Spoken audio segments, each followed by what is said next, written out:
नमस्कार दोस्तों, आपका अपने YouTube चैनल पर हार्दिक स्वागत है। पिछली क्लास में हमने मापन एवं परीक्षण का अध्ययन किया था कि मापन एवं परीक्षण जो 1905 बीने का काल था और 1911 तक, उसमें हमने अध्ययन किया था बीनी साइमन बुद्धि परीक्षण क्या है, वेस्लर वैल्यू बुद्धि परीक्षण क्या है, आर्मी अल्फा परीक्षण क्या है, आर्मी बीटा परीक्षण क्या है। आज हम बात करेंगे बुद्धि लब्धि क्या है और बुद्धि लब्धि का सर्वप्रथम सूत्र किसने प्रतिपादित किया। तो सर्वप्रथम बुद्धि लब्धि का सूत्र स्टर्न और कुहलमान ने प्रतिपादित किया। स्टर्न और कुहलमान 1912 में इन्होंने सूत्र दिया था मानसिक आयु अपॉन वास्तविक आयु। इतना ध्यान रखना, वहाँ पर मल्टीपल 100 से नहीं किया था। फिर बाद में धीरे धीरे 1916 में टर्मन ने संशोधन किया इस सूत्र में, और टर्मन ने संशोधन करके क्या इस सूत्र को क्या दिया, मानसिक आयु अपॉन वास्तविक आयु मल्टीपल 100 से कर दिया। और आज भी बुद्धि लब्धि का सूत्र यही है, मानसिक आयु अपॉन वास्तविक आयु मल्टीपल 100। एक बार सारणी पर चर्चा करते हैं, उसके बाद में देखते हैं 1912 में क्या सूत्र था, 1916 में क्या सूत्र था। बुद्धि लब्धि का वर्गीकरण टर्मन के द्वारा, बुद्धि लब्धि का वर्गीकरण टर्मन के द्वारा। इधर बुद्धि लब्धि आईक्यू दे रखी है, इधर बालकों के प्रकार कौन सी श्रेणी वो दे रखी। 140 और इससे ऊपर जिनका आईक्यू होता है, 140 और इससे भी ऊपर जिनका आईक्यू होता है, वो प्रतिभाशालियाँ जीनियस बालकों की श्रेणी में आते हैं। बात करें 130 से 139, जिन बालकों का आईक्यू होता है वे प्रखर अति श्रेष्ठ या वेरी सुपीरियर श्रेणी में आते हैं। 120 से 129 जिनका आईक्यू है वो तीव्र या श्रेष्ठ सुपीरियर श्रेणी में नहीं। 110 से 119 औसत से अधिक, 120 से 129 और ये छूट गया तीव्र या श्रेष्ठ सुपीरियर। 110 से 119 औसत से अधिक अबव एवरेज, ध्यान रखना औसत से अधिक। और 90 से 109 औसत एवरेज।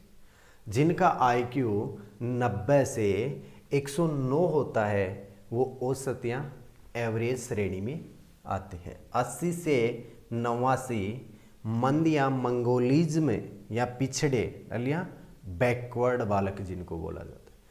तो जिनका आईक्यू 80 से 89 होता है वो मंद या मंगोलिज्म श्रेणी में आएंगे। जिन बालकों का 70 से 79 या 79 तक आईक्यू होता है वो बालक आते हैं औसत से कम, बिलो एवरेज। ये ध्यान रखना, औसत से अधिक 110 से 119 और औसत से कम 70 से 79। यहाँ पर दो बीच में आते हैं, 90 से 109 औसत है, 80 से 89 मंद या मंगोलिज्म है। अब बात करें 50 से 69, 50 से 69 मूर्ख या मोरॉन्स बालक 50 से 69 जिनका आईक्यू होता है वो इस श्रेणी में आते हैं। जिनका 25 से 49 होता है, जिनका 25 से 49 होता है वो बालक की किस श्रेणी में आते हैं, मूड श्रेणी में आते हैं, मूड बालकों की श्रेणी में। और जिनका 25 से कम होता है वो बालक आते हैं जड़ बुद्धि पाई जाती है उन बालकों में, इडियट्स जिनको कहा जाता है। ये श्रेणी समझ में आई। अब एग्जाम में क्वेश्चन किस प्रकार आता है, एग्जाम में पूछ लिया जाता है कि जिन बालकों का आईक्यू 110 से 119 के बीच होता है, जिन बालकों का आईक्यू 110 से 119 के बीच होता है वो किस श्रेणी में आएंगे या वो किस प्रकार के बालक हैं, तो वो हैं औसत से अधिक अबव एवरेज। दूसरा क्वेश्चन पूछ लिया जाता है कभी कि 70 से 79 तक, यानी कि 17 से 79 जिनका आईक्यू है वो किस श्रेणी में आते हैं? तो औसत से कम, बिलो एवरेज। अभी हम बात करते हैं, ये श्रेणी क्लियर है, यहाँ तक समझ आ गई? एग्जाम में क्वेश्चन किस प्रकार और किस प्रकार बुद्धि लब्धि निकालते हैं वो भी हम आगे बात करते हैं। तो सर्वप्रथम जो विचार उत्पन्न हुआ था बुद्धि लब्धि का वो टर्मन का ही था।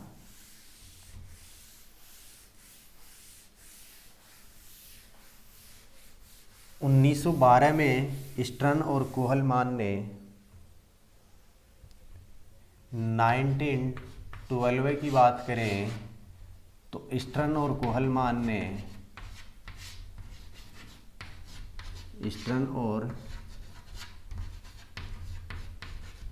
कोहलमान कहाँ के थे? जर्मनी के थे। इन्होंने 1912 में बुद्धि लब्धि आईक्यू का एक सूत्र प्रस्तुत किया। आईक्यू का सूत्र था मानसिक आयु अपॉन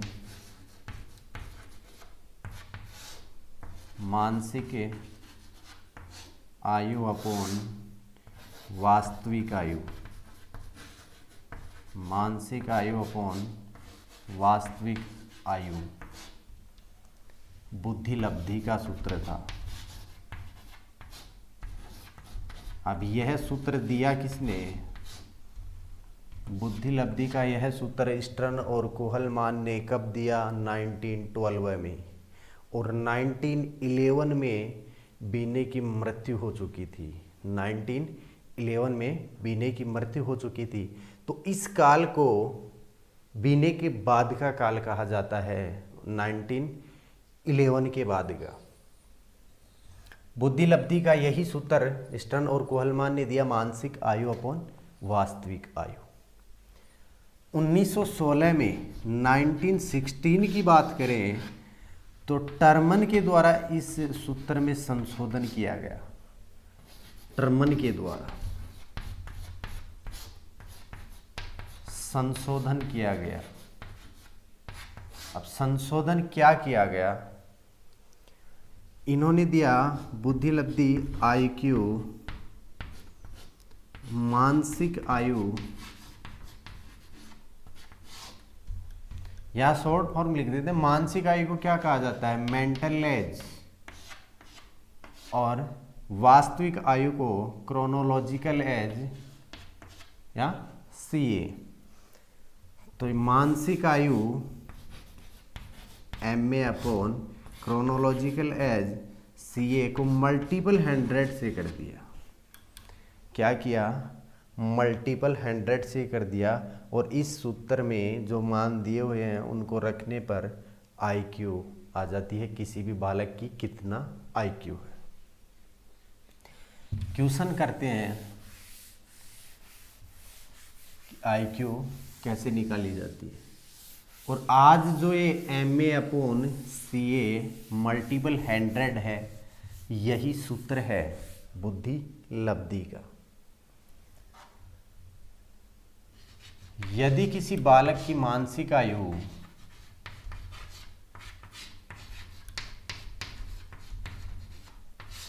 यदि किसी बालक की मानसिक आयु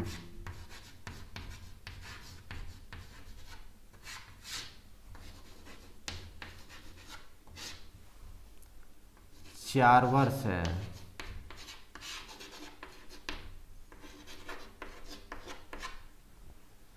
और उसकी वास्तविक आयु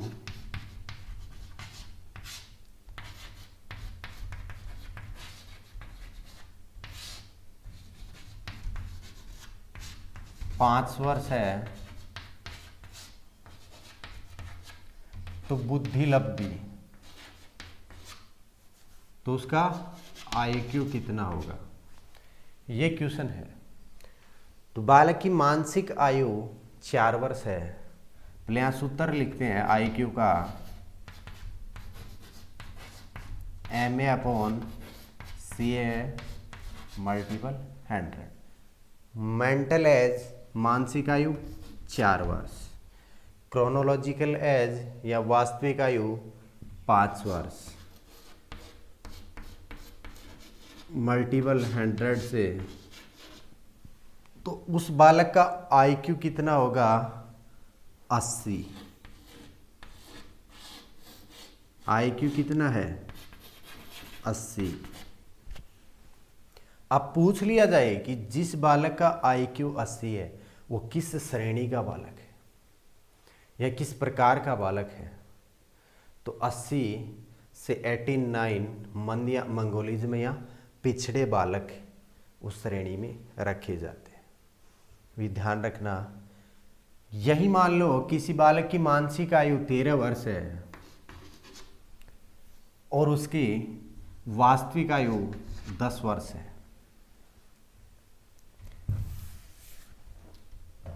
तो मानसिक आयु 13 वर्ष है, वास्तविक आयु 10 वर्ष है, तो आईक्यू कितना होगा? 130। अब जिस बालक का आईक्यू 130 होता है वो बालक किस श्रेणी में आता है? Very superior. 140 से ऊपर प्रतिभाशाली थे, 130 से 139 तक वेरी सुपीरियर थे और 120 से 129 तक सुपीरियर बालक थे। तो जिनका आईक्यू 130 है वो अति श्रेष्ठ या प्रखर या वेरी सुपीरियर श्रेणी में रखे जाते हैं। यहाँ तक क्लियर है? अभी नेक्स्ट हम बात करें, एक बेसल वर्ष होता है और एक टर्मिनल वर्ष। बेसल वर्ष वो होता है जिस आयु में रहकर बालक वहाँ के प्रश्न हल कर लेता है, वो तो होता है उसका बेसल वर्ष। और उस आयु के प्रश्न हल नहीं कर पाता है तब होता है वो टर्मिनल वर्ष में। तो ये ध्यान रखना कि बेसल वर्ष क्या है? जिस आयु के प्रश्न हल कर लेता है वो उसका है बेसल वर्ष, और जिस आयु के प्रश्न हल नहीं कर पाता है वो उसका टर्मिनल वर्ष।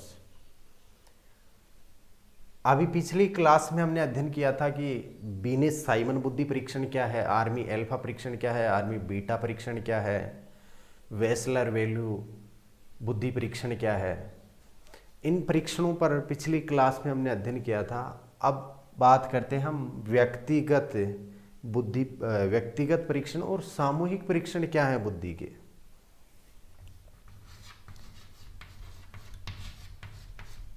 व्यक्तिगत परीक्षण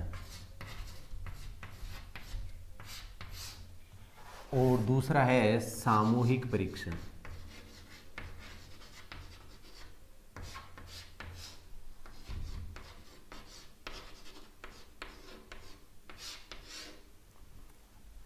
व्यक्तिगत और सामूहिक परीक्षण है। व्यक्तिगत का अर्थ क्या है कि किसी भी एक व्यक्ति पर किया जाए। कोई भी परीक्षण है जो किसी एक व्यक्ति के लिए, एक पर्टिकुलर व्यक्ति के लिए बना है या एक व्यक्ति पर ही उसका परीक्षण किया जा सकता है।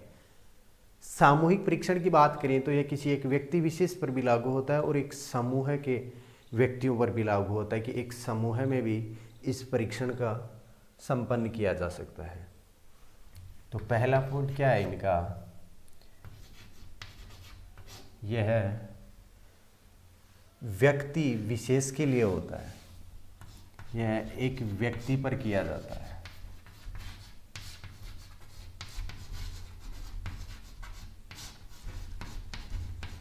एक व्यक्ति पर किया जाता है। बात करें सामूहिक परीक्षण की तो यह है व्यक्ति और समूह दोनों पर किया जाता है। व्यक्ति और समूह दोनों पर किया जाता है।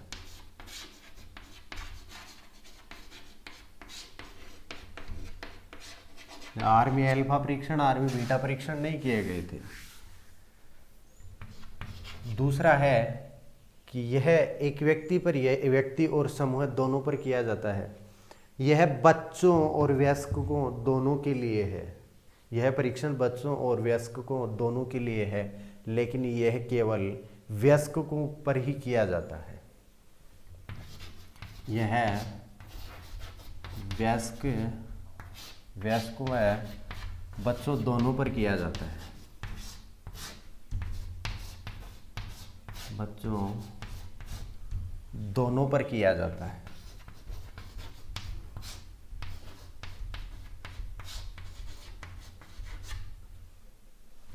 इसकी बात करें तो यह केवल वयस्कों के लिए है, यह केवल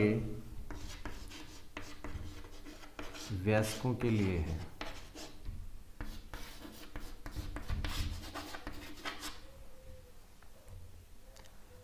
अभी हम बात करें थर्ड पॉइंट की, तो ये आयु के आधार पर हो गए कि यह बच्चों पर भी किया जा सकता है और यह केवल वयस्कों पर किया जाता है। अब समय की बात करें कि समय किसमें अधिक लगता है, तो ये बताइए जो व्यक्तिगत है उसमें समय अधिक लगता है या सामूहिक में। तो आपको पता है कि अगर 50 व्यक्तियों पर परीक्षण करने हैं और अगर सामूहिक परीक्षण किया जाएगा तो निश्चित है कि समय कम लगेगा, लेकिन अगर एक एक व्यक्ति पर पर्टिकुलर एक एक व्यक्ति पर परीक्षण किया जाएगा तो उसमें समय अधिक लगता है। तो व्यक्तिगत में क्या है, समय अधिक लगता है।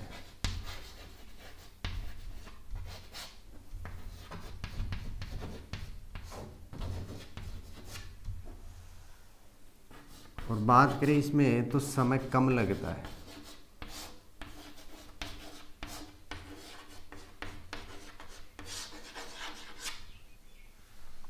यह कम वस्तुनिष्ठ होता है क्योंकि इसके उत्तर की सत्यता नहीं होती, पूर्ण एक उत्तर नहीं होता है इसका। व्यक्तिगत जो व्यक्तिगत परीक्षण होता है उसका एक उत्तर नहीं होता है, जबकि सामूहिक परीक्षण का एक उत्तर होता है, यह वस्तुनिष्ठ अधिक होता है। तो यह क्या है, कम वस्तुनिष्ठ होता है, कम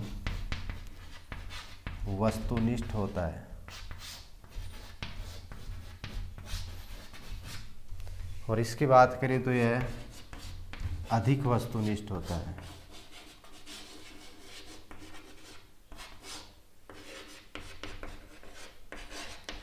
यह अधिक वस्तुनिष्ठ होता है।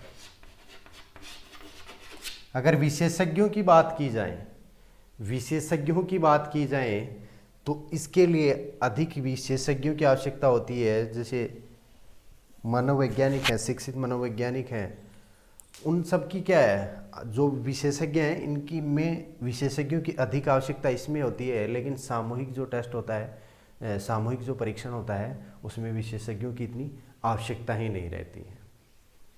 समय सीमा की बात करें तो इसमें समय कम लगता है, इसमें समय अधिक लगता है।